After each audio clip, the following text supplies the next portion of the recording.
asked all the time, what's a contingency? Like both on the selling side and the buying side. Well, they're the exact same thing. And there's multiples of them throughout the contract. The biggest contingency we have in our contract is the financing contingency. It means that if you can't get financing, you won't be held responsible for purchasing that home. The other contingencies we have are the home inspection. So that one means that once we do a home inspection, we get to negotiate fixes or money or whatever it is that you might want to do. And if we can't come to an agreement there, again, you're not held responsible to purchase that home. Appraisal is another big one. That one's meaning that the bank is going to send somebody out and take a look at the house to make sure the house is actually what you're paying for it. And if it doesn't appraise and the seller won't lower the price, again, you're not responsible for purchasing that home as a buyer. So those are our three big contingencies. There's other smaller contingencies like termite, well, septic, those littler things that we have to go through and jump through hoops. But it's basically contingencies are things that we put on, hey, we will purchase this house if X happens, or if Y happens, or if whatever happens. And once we get through that and we purchase, or we say, hey, we've been through that and it looks good, then we move on to the next contingency. Once all contingencies are removed, then we can actually close on the home. So for the sellers are looking for, in an offer, the least amount of contingencies possible. That's why they love it when you do as is.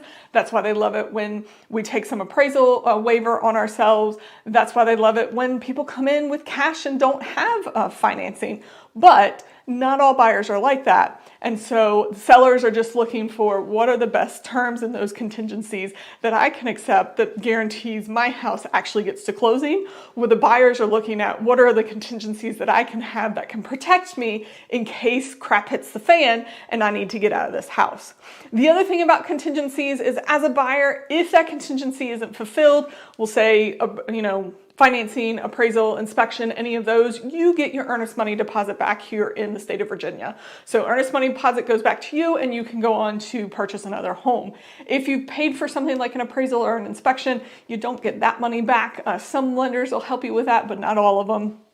So just keep that in mind as we walk through and as we look at houses. You don't want to put in an offer willy-nilly with the fact that, hey, I'm just going to go ahead and, see if this works out. And if I don't like the inspection, we'll just walk away. You're just going to keep spending money on inspection after inspection after inspection. So yes, we have the contingencies to protect you. Yes, we want the contingencies to protect you, but we also want to make sure when we're writing our offer and we're putting that offer in with those contingencies that we actually want the house. Another big contingency for you second-time home buyers out there could be the contingency of selling your house and having it close before you can purchase another one.